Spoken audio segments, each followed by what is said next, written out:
in its own regard, because in that opinion, the Department of Justice advances the absurd claim that the Director of National Intelligence has no responsibility over efforts to prevent foreign interference in our elections. Well, that will come as news, or at least it should, to the Director of National Intelligence, who is charged, among other things, with detecting foreign interference in our elections and with reporting to Congress about foreign interference in our elections. But it is apparently the view of this Justice Department that the Director has no jurisdiction in this area. And it is a sad fact that the Director of National Intelligence would agree to be bound by that view, that the Director of National Intelligence would adopt the view that he had no jurisdiction over an effort to seek foreign interference in our election. That will be the subject of our hearing with the Director tomorrow. What's more, that Department of Justice opinion doesn't even preclude the Director from providing that complaint to our committee, and yet he has withheld it in violation of the law. But the fact that the President of the United States would invoke the Attorney General sends a further message to the Ukrainian president that this is not just me asking, this is not just Rudy Giuliani asking, this is the United States government asking, and we plan to effectuate that through the Department of Justice. Whether those steps have taken place yet or not, or whether those steps have now been prevented by the whistleblower complaint and all that has followed from that revelation.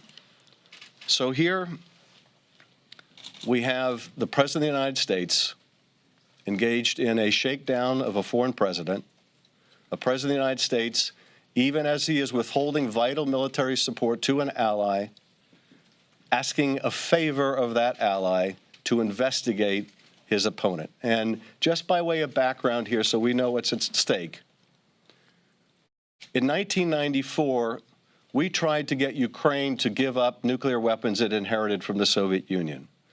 They were reluctant to do so because those weapons might be a guarantee against aggression by their neighbor, that is, by the Soviet Union. But we and our allies persuaded the Ukrainians nonetheless to give up those weapons, and we assured Ukraine that we would help guarantee its territorial integrity. Well, Russia would then invade Ukraine, and over the years since that invasion, the United States has provided, albeit not enough, military support to Ukraine. But the most recent support to Ukraine was held up by this president, hundreds of millions of dollars, for reasons that the president would not and the secretaries were not able to communicate even to leaders of their own party, like Mitch McConnell, who said yesterday that he couldn't find out why this aid was being withheld. Well, I think we know why the aid was being withheld, notwithstanding the president's now conflicting explanations. Well, it was because we wanted them to investigate corruption. No, it was because we wanted Europe to give them more money, even though Europe has given them even more than we have. I think we know why the president was withholding that assistance. But regardless, Ukraine understood exactly what was being asked of it. Ukraine understood exactly what they needed from the United States, and that a president of the United States would interfere with our national security, would interfere with the national security of our ally, and do so for the illicit purpose of trying to advance his election campaign, having already sought foreign help in his first presidential campaign, would now abuse the power of his office yet again, this time to seek the help of another nation in his presidential campaign, is the most fundamental betrayal of his oath of office. And I'd be happy to respond to your questions, but one final point about the whistleblower. We still don't have the complaint. Now that we have the Department of Justice opinion, I think it telling that they have released that and yet not released the Inspector General's legal analysis that takes issue with it. This is, again, Bill Barr's Justice Department trying to put out a misleading spin, in this case in the form of the department's opinion. But nevertheless, that complaint needs to be provided to our committee. It needs to be provided in its entirety. That whistleblower needs to be given instructions about how to come to our committee, and that whistleblower needs to be given the complete freedom to report any allegations of wrongdoing that have come to that whistleblower's attention.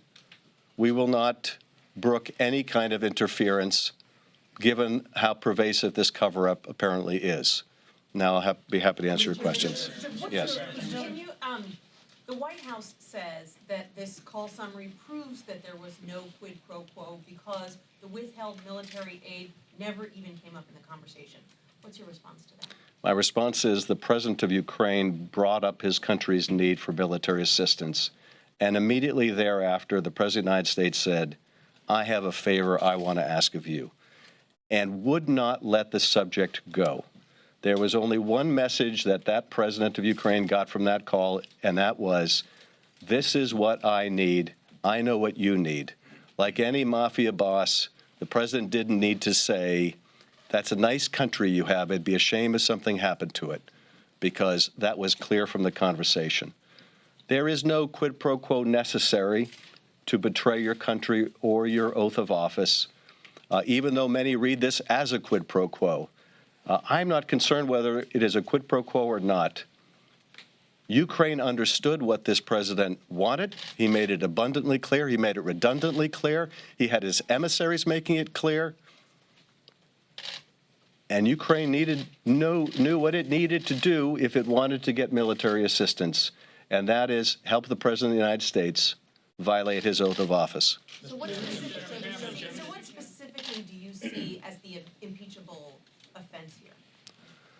Well, I think in its most naked form, and this is what our inquiry is going to look into, the president has now admitted the notes of this call, and we don't even know if these are the complete notes of that call, indicate the president of the United States shaking down a foreign leader, essentially undermining the national security of this country for a personal political gain, and one that violates his oath of office. So it is very powerful evidence of that kind of potential impeachable offense. But we want to get the full facts before the American people, and we also want to make sure we take corrective action. And I want to thank the whistleblower.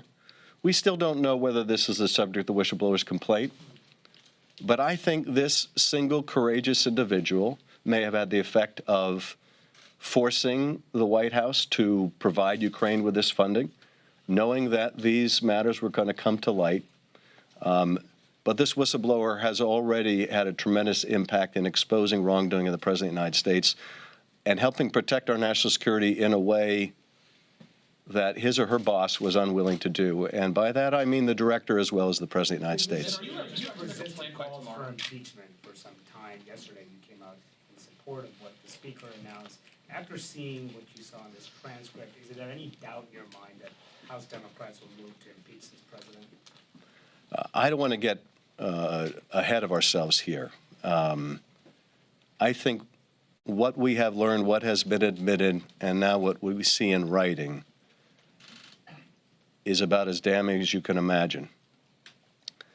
It will be a decision for us when we conclude our investigative work whether to bring this or other matters in the form of articles to a vote. And we'll cross that bridge when we come to it.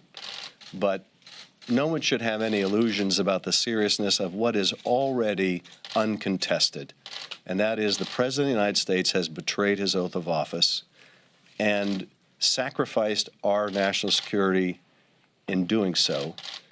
And that, I think, is quintessentially what the framers were concerned about. I think it's quintessentially what the framers thought was the sum and substance of what might warrant a president's removal from office. So I don't want to understate the significance of what's already been revealed, but I also don't want to get too far ahead of ourselves. Yes. Do you expect to hear from the whistleblower as early as this week? And what more do you expect to learn from him or her, or from the full complaint, that you can't already glean from the memo of this interaction between President Trump and his Ukrainian counterpart? Well, I certainly hope to hear from the whistleblower this week, and perhaps as soon as tomorrow after the director testifies. But that whistleblower is trying to make sure that that whistleblower is not subject to any further retaliation. And I say further because the president has already retaliated against him or her, retaliated by suggesting that the whistleblower is disloyal to our country. Maybe they're representing some other country, that they're a partisan hack, that they have some hidden bias. So there's already been retaliation by the president. And I would have thought and I would have hoped that the Director of National Intelligence would have spoken out publicly in defense of his employee or contractor. That is someone reliant on the director to protect them. So I don't know whether it will happen tomorrow or not. I can tell you the whistleblower, I think, is eager to come and meet with our committee. This is already a month overdue, at least a month overdue. And we are determined to make sure that that whistleblower has that opportunity. What's more, that no one is sitting next to them trying to put a gag on what they can say. Thank you, Chairman. I know the election specifically is not your foremost concern, but if I'm not mistaken, today is 131 days until February 3rd. That's the Iowa caucus. So I'm curious from your perspective, what does the timeline look like? How aggressively do you and your colleagues need to move so that you're not interfering with the presidential election? You don't get too late into next year's cycle. Is that a concern? I don't know what the timeline will look like, except that we all feel a sense of urgency here. The Inspector General, and this is, by the way, not contested in the Department of Justice sham legal opinion, no one has taken issue with the fact that this is urgent. Now, DOJ comes up with this completely contorted rationalization that the Director of National Intelligence has no responsibility over foreign interference in our elections, which is completely bogus. But nevertheless, they don't take issue with the urgency here. And I'm not talking about the statutory definition, the fact that this needs immediate attention. So we need to get to the bottom of this whistleblower complaint ASAP. In terms of ultimately how long it's going to take us to develop the full facts, I don't know. I would not have imagined things would have moved as swiftly as they did over the last week. But the cascade of admissions by the president, by Rudy Giuliani, who now gives the bizarre explanation that the State Department was involved in urging him to undertake these activities on behalf of the president to investigate his rival. If he's being truthful there, and obviously that's a huge if, then there's a whole separate scandal involving the State Department, which, by the way, there probably is, given the circumstances of the firing of the U.S. ambassador to Ukraine. But I can't tell you what the timeline looks like. Yes. Are you expecting this complaint by the start of your hearing tomorrow? And can you talk a little bit more about what happens if you don't receive it, or what other questions you have for the DNI? Well, you know, I can only say that we've heard nothing from the White House. And frankly, the fact that this is a decision the White House is making is a scandal. If indeed the president is the subject of the whistleblower complaint, the idea that the president can control the subject of a complaint, can control whether that complaint ever gets to its intended recipient, that is the Congress, is a scandal.